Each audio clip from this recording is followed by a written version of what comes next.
I want to jump over to Israel because a little known fact is you're cousin to a former prime minister of Israel. Oh, Yes. Right. So, Yes. okay. So didn't think I knew that, did you, David? Okay. There's nothing in life I can't find out. I just want you to know that. It's a Jersey thing. I just put that out there.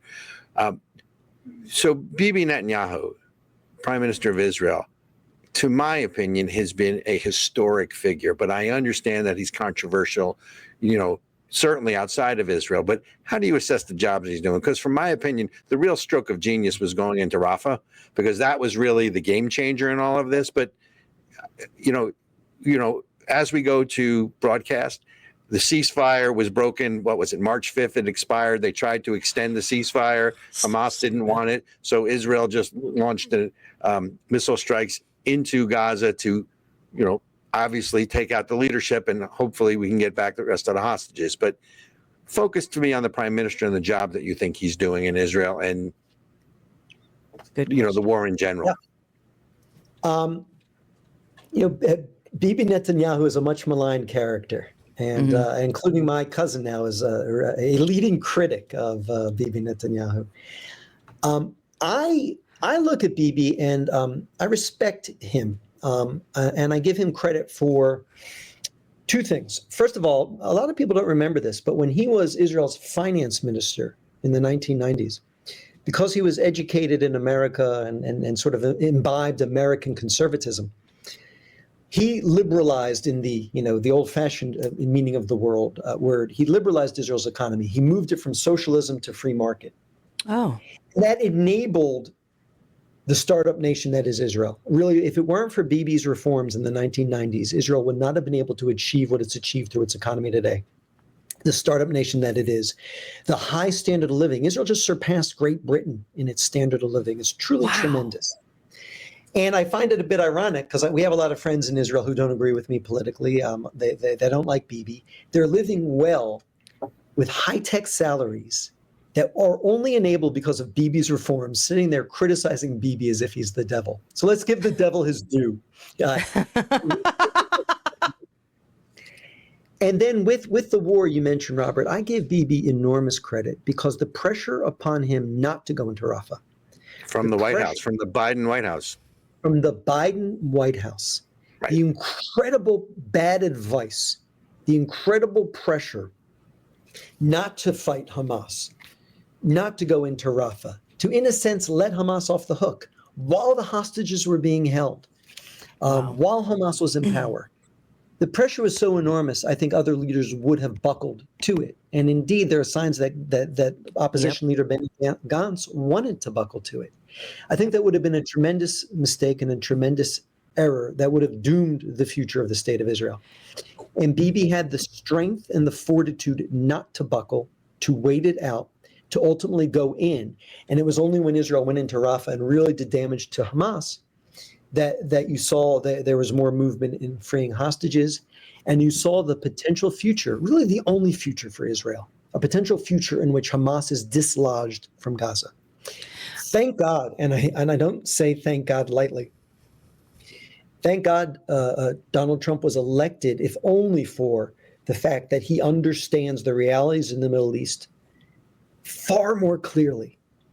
The prior administration's misunderstanding of the nature of Hamas, their misunderstanding of the nature of the connection between Hamas, Hezbollah, and Iran and the Houthis. It was an ignorance that really was diplomatic malpractice. This administration at least understands the nature of Hamas, understands the nature of Hezbollah and Iran, and understands, and the Houthis, and understands that these are not only enemies of Israel, but very much enemies of the United States of America. And it's with this partner that Israel can do what it has to do to save the future for Israel, and I believe ultimately serve our purposes in the Middle East in a very real way without any American boots on the ground. This is the thing that's driven me crazy for the last 2 years is what in the heck is the Biden administration thinking? Wait, Ericka. So what I was going to say, and David, I think it's scholarly analytics, but the one point that I would disagree with you on is I don't think the Biden administration misunderstood. I think the Biden administration was intentional. It Why? was an extent because their worldview of the Middle East was centered on Iran as the key player in the Middle East, and they were trying to remake. I mean, the Jews and Israel would have been collateral damage, right? I think this was an extension of the Obama foreign policy. Mm-hmm. By and large, I mean, slightly different, but carried out through the Biden years. So I have a hard time thinking that was a misunderstanding. I mean, you know, they started right after October 7th calling for a proportionate response. This is what I'm saying. Right, There's never been a two-state solution for as long as I have been alive on this earth. Like, these people hate us. They hate Israel. Why are you trying to be reasonable? David, I'd like to introduce you to Ericka, my better half. It's so just. I appreciate Ericka. It's maddening because it will drive you insane. And you're right, Robert. I'm in a sense I'm giving them too much credit because I think some of it was confusion. Look, when you lack a moral compass, when you lack moral clarity, it's easy to get confused. And I think some of them are just confused. But you're right. Some of them knew damn well what they were doing, but they were afraid of their base. They were afraid. Right. That's exactly right. Party. They wanted the Arab votes in Michigan. And so they were willing to throw Israel to the wolves in order to win re-election, given how anti-Israel their parties become. So at best, they were confused and ignorant. And you're probably right. Many of them weren't so good. They knew damn well what they were doing, and they were prepared to do it. And That's this is so salvation. gross. You know, I said to my wife before election, my wife's Israeli. When I was running for office, I was running here in Nevada, and I was not successful. We were having a conversation, and first thing we said was, "What would you rather have? You, David, win your race for assembly, or Trump win?" And I thought about it, and I said, "Trump. I'd rather lose and have Trump win." And then my wife's question was why, and I said, "Well, if Trump loses, I'm worried for the future of the United States. The game's over if Trump lost. I'm worried, for our border, for our culture, for our security." But I said, I'm even more worried for Israel because I think Israelis will pay the price for American stupidity first. We will pay later. And so this victory is given a window and breathing space for us, for the United States. And more immediately, it's given a window and breathing space for Israel to do what it has to do. And got to be grateful for that. Before the Abraham Accords, when was the last time there was a peace treaty in the Middle East that was respected? Well, there were the Oslo Accords. Okay. And the Oslo Accords of the 1990s proved to be a tremendous failure. And that's right. You have to ask why. And this brings us back to my cousin, Robert. But, Rabin and Arafat shake hands on the White House lawn, and they start a process to gradually transfer the land of Judea and Samaria, the West Bank, and Gaza to the control of the Palestinian Authority. Immediately, Hamas starts blowing up buses, restaurants, and cafes. Why? We have a peace treaty. We're going to hand over all this land to the Palestinians. They don't Hamas want was peace. Very clear. Hamas didn't want peace. So they weren't created, because of the alleged occupation. They were created to stop the process by which a Palestinian state was going to be created, because that Palestinian state would have lived side by side with the Jewish state. And anyone who has any confusion about this, of course, you have to read the Hamas charter, which makes their intentions pretty clear in the preamble, which states Israel will exist and continue to exist until Islam will obliterate it. You have to thank them for their honesty.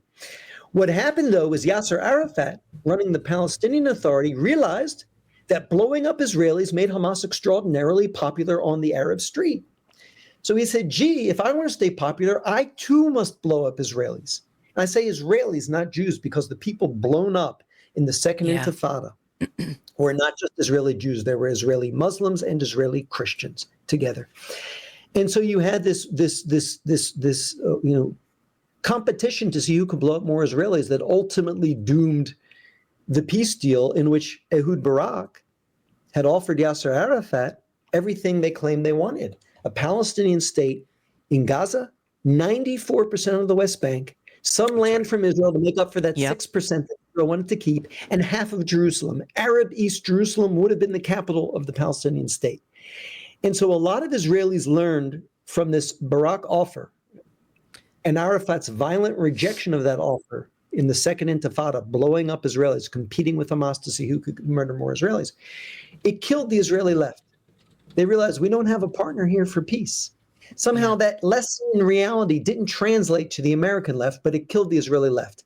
And any left-wing Israelis that were remaining, any left-wing Israelis who somehow clung to this dream that we have a partner for peace, despite the fact that our most generous peace offer was met with a wave of terror violence, any of them that were left were either literally murdered on October 7th, because a lot of the kibbutzim, a lot of the kibbutzes near the Gaza border were the ones that were overrun by Hamas terrorists. They were specifically targeted because of that. Yeah. They were either literally murdered on October 7th or they finally woke up on October 7th. No one in Israel believes there is a partner for peace that wants a Palestinian state living side by side with Israel. Yet somehow this second lesson, the second dose of reality has not translated to the American left. Instead, as you know, October 7th happens, and on October 8th, they're already protesting Israel. Before Israel even responded, before Israel could even bury the dead, they're protesting Israel in the streets of New York. Yep. And 2 days later, October 10th, 30 groups on Harvard University campuses blaming Israel for the mass violence of October 7th. Wow. So there's a real disconnect now between the Israeli left that lives in the real world and the American left that lives in some very strange place. So what do you think about Mahmoud Khalil getting deported? The guy that was running the Columbia Well, he's not protests. deported yet. Right now, I think he's in Texas jail. I think they moved him from Jersey to Texas. Yeah. Yeah. Well, just like we started with an interesting legal issue, this too is an interesting issue. They chose someone who not only is on a student visa. Look, if you're just here on a student visa and you participate in these protests that violate the law, and this is not just expression, this is not just speech, this is a violation of the law and the rules of the campuses, they should be on the next plane out. Mahmoud Khalil is also a green card holder. That's right. And so it creates a question of what is the process through which you can expel a green card holder, and I think we need to see what that process is. I don't know what it is. But I think Marco Rubio, Secretary of State Rubio, said it very well when he said, look, had he been honest with us when he applied for his green card, had he told us when he applied for his green card, I want to come in and I want to disrupt one of the top universities in America, I want to violate the rules of that university and the laws of the city of New York, and I want to be a leader in an organization that expresses sympathy for a terrorist group as defined by the United States, we probably wouldn't have given him the green card. And if that's the case, shouldn't there be a mechanism by which we can take away that green card? I think that's a compelling case. So I want to end it. I want to end this segment where we started, which is he has to stay for another hour and talk to us. So many questions. Yeah. Okay. Well, I mean, that's up to you. But I will tell you, this goes back to the Alien Enemies Act of 1798, because the last time it was used was not during World War II. The last time the act was used was September 8th, 1945. And the war was officially declared over on September 5th. But on September 8th, President Harry Truman also used the act to round up Hispanics in the country that were enemies of America and get rid of them. And if I can find my, here we go. So on September 8th, 1945, Truman issued presidential proclamation, which authorized the Secretary of State to remove enemy aliens that had been sent to the United States from Latin American countries. Interesting. I think there was some terrorism at the time from Puerto Rican separatists. Mm-hmm. Yep. That's very interesting. But there's the original document. I just have a reprint. You're going to show me up, Ben? Is that what you're doing? Yes. Yes. Last thing I do want to talk about, though, is Reclaiming Israel's History, which was the last book. And you have 3 or 4 or 5 books. I know you got 3 at least, but a lot of books. Smart guy. in there, David, you talk about some of the myths about Israel, right? You talk about some of the myths, whether it's the apartheid myth that Israel's an apartheid country or, genocide. But for our listeners, what's the greatest myth? Well, first of all, here's your book, right? Reclaiming Israel. Well, Standing with Israel is an older book. I have that one as well. But Reclaiming Israel's History is a lot about the myths. What's the single greatest myth that the college kids have on the campus? Oh, so it's About Israel, and this is why, by the way, things have gotten so bad on the campus. What's dominated the campus? What's dominated the far left in recent years? It's been sort of this woke racial ideology that everything is race. Everything is race. That if you're of color, you're more virtuous and discriminated against. If you're white, you are the problem. You are racist, even if you don't realize it. yep. And what's happened is it's been very easy for those who hate Israel to plug Israel into this worldview and say, guess what? When it comes to Israel, we're talking about a white people, the Jews, the Israelis, who are persecuting a noble people of color, the Palestinians. They also claim, by the way, the first The noble sin, savages. the first great sin is racism. What's the second great sin on the college campus today? Colonialism. Well, guess what? These whites who came to Israel are Europeans who have no connection to Israel. They're persecuting and colonizing an indigenous people of color, the Palestinians. So the greatest myth are that Israelis are white, colonial settlers from Europe, and that the Palestinians are this noble indigenous people of color. The reality, of course, is that most Israelis don't trace their roots back to Europe. Most Israelis actually trace their roots back to the Muslim Middle East, from which most Jews were ethnically cleansed. Yeah, they're Sephardic. They're Sephardic. A majority of Israeli Jews now trace their roots back to the Muslim Middle East. Yeah. Of course, those Jews who trace their roots back to Europe are not tracing their roots back to people who had no connection to the land of Israel. They're tracing their roots back to Jewish communities that are very much connected to the land of Israel, both through DNA and history. And the idea that we're whites, people laugh when a Jew says we're not white. Well, look at you, look at me, I'm very white, I'm very pale.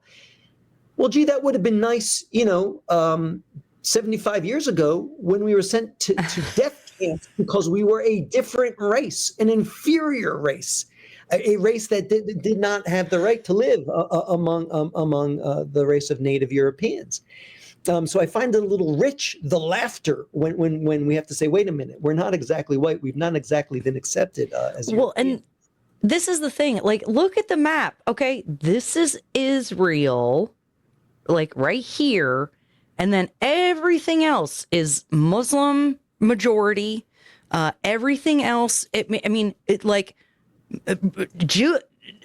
Israelis, Jews are Middle Eastern, technically, if you want to be cute about it. Not technically.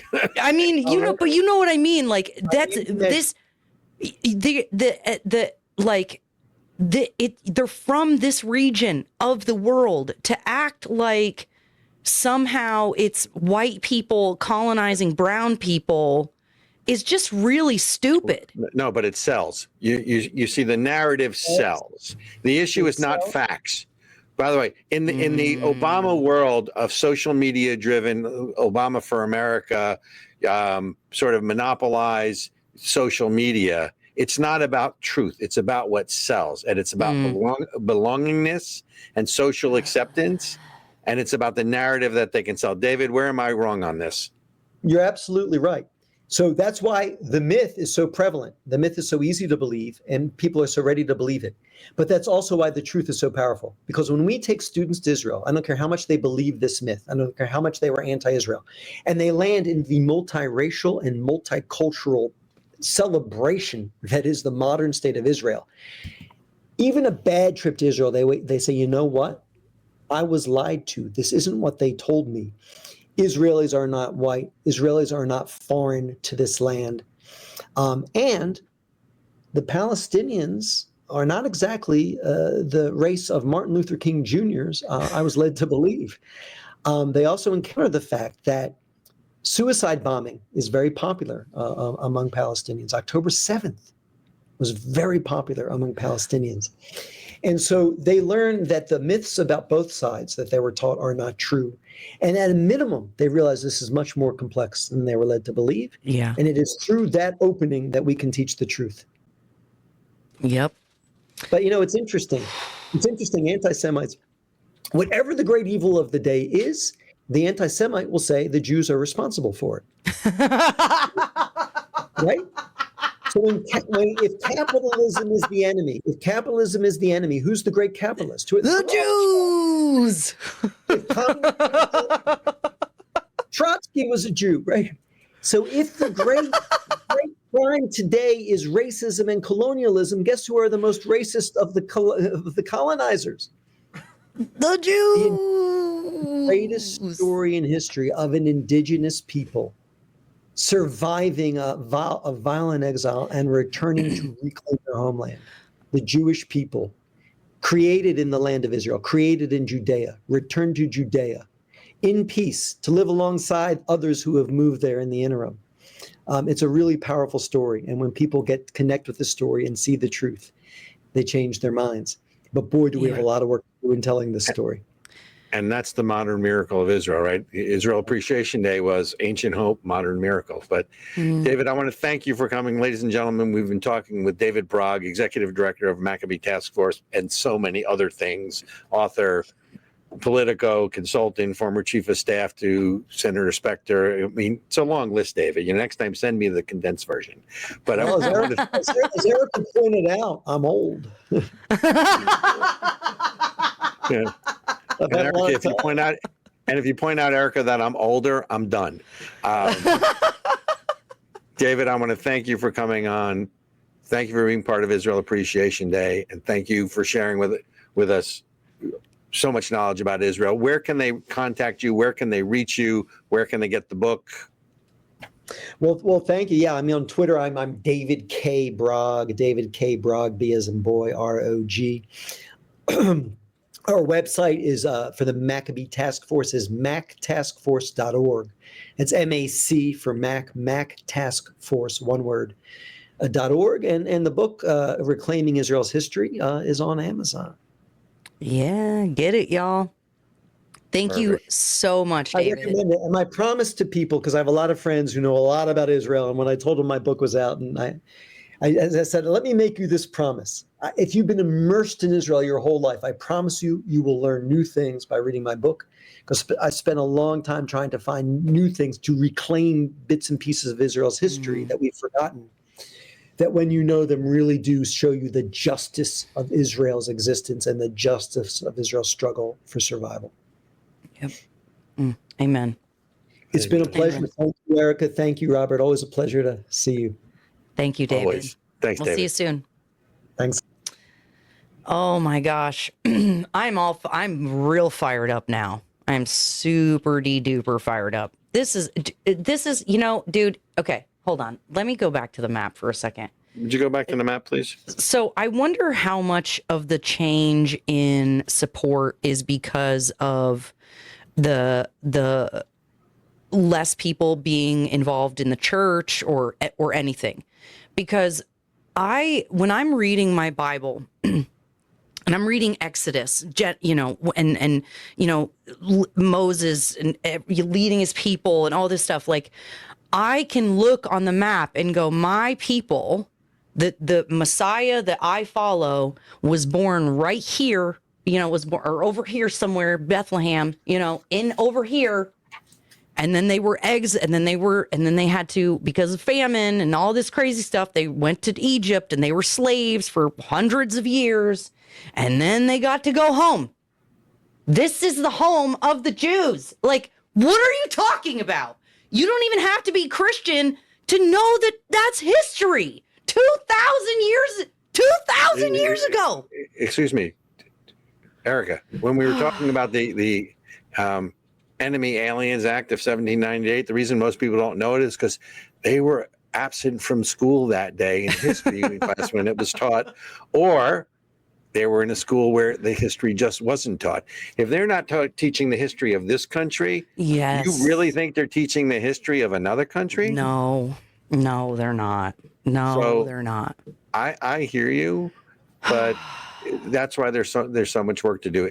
And that's why, look, the war on religion in this country is purposeful. Yeah. It's with intent. That's right. And we could spend a whole lot of other shows discussing why there's this intent. Mm-hmm. But it goes back to Obama and his worldview.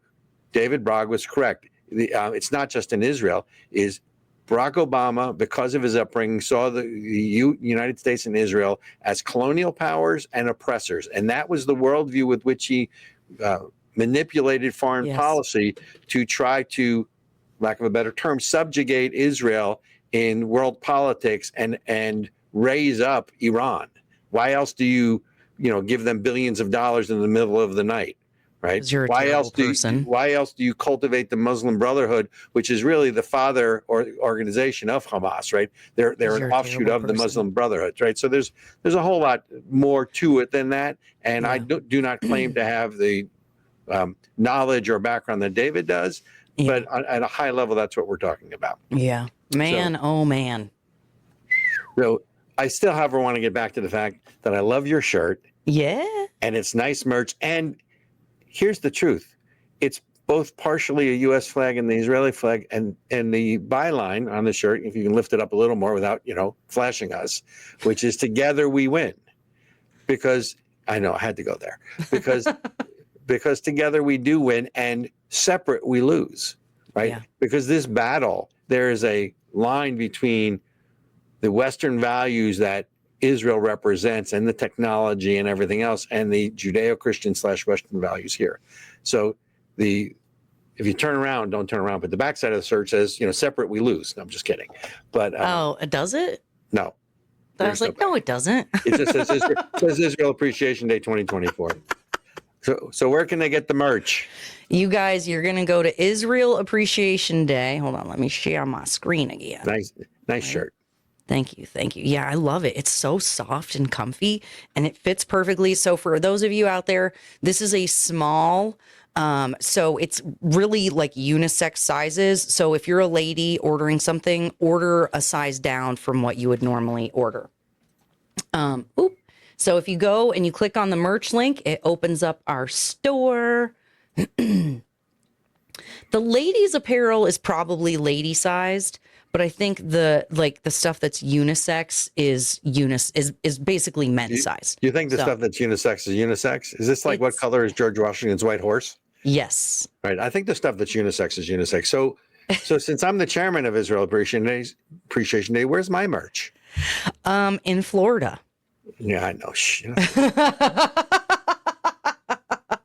So learn more about Israel Appreciation Day. You can check out our reel. And you guys, are we allowed to say anything about what's currently happening? You are. So get ready for Israel Appreciation Day 2025. Well, actually, get ready for Israel Appreciation Day, the documentary, because what we're doing is doing a full-fledged film, a documentary, which is going to be off the charts about what makes Israel special and will reach hearts and minds. Then there's Israel Appreciation Day 2025, which will be in the fall as well. Yes. And you guys, for real, like I put my water in this forever ago and it's still freezing cold. It's actually kind of annoying because I like room temperature water. But seriously, this is super good. It's keeping my water cold for hours. It's freaking awesome. So get your water bottle with this awesome freaking art on it, yo. You get art on a t-shirt. I'm just saying. Support the arts. And support Israel. Yes. Ericka? Yes, Robert. It's that time. It's that time? Mm-hmm. Are we saying goodbye? We are. Goodbye, sweetheart. Well, it's time to go. Don't give up your day job. That's okay. See, but it's dead people. You said you only listen to music by dead people. Are you dead? It's a dead person that sang it originally. Probably, maybe. I don't know. All right. But since you're clearly alive, I don't have to listen to you, right? Ben, yes. Ben, help me out here, Ben. Just kidding. He can't mute me. No, you guys, let's end today. Instead of our usual outro, we're going to leave with the Israel Appreciation Day video. So say thank you to our sponsors, and we'll see you next time. Hello, and thank you for being here. This is the first ever Israel Appreciation Day. I believe in the words of Israel's first leader, David Ben-Gurion, who said, "One does not write history, one makes history." The history of the Jewish people is one of rising and flourishing, despite thousands of years of being attacked, exiled, and scapegoated. And I'm honored to join all of you in celebrating the first annual Israel Appreciation Day. And there are many reasons to appreciate Israel. It's one of America's closest allies in the world. It's a safe haven for persecuted people, and it's a wellspring of innovation. That the land of Israel was given to the Jewish people, not by the United Nations, but by God himself. Well, no one wants to fight that love, not to have this weapon, to be in a bulletproof vest, to serve in the IDF. We cannot allow the worst instincts in our society to win. We must stand proud and we must stand tall. This is the Jewish moment, when the Jewish people stands for life over death and shows the lost and confused West how to survive. From the Chalutzim, the pioneers, the original and early inhabitants of the land, even before the official creation of the State of Israel in 1948. In my mind, one does not have to be Jewish to support Israel in their battle against the evil that is Hamas. One only has to be human. Our Jewish community is stronger than ever. And Israel's two things. It's not just a place, it's also a people. We're only a generation away from the Holocaust. And understanding, yes, it could happen again. My daughter came home and said, is there going to be another Holocaust? I couldn't live with myself if I didn't stand with Israel and the Jewish people at this moment in time when they most need us. A free press during the Israel-Hamas conflict has provided real-time updates on terror attacks. And if we don't learn from those conflicts and wars, we're doomed to repeat the same mistake. And it takes a lot of courage and a lot of strength to come out and be a voice of one sometimes. What did you do professionally prior to October 7th? It is your duty as a Jew to shine the light. Go on to social media. Why would you flourish under persecution? And the answer is that's our nature. That's always been our nature. When our enemies terrorize us and they come after us, what you see is a direct correlation to innovation. The nation of Israel lives.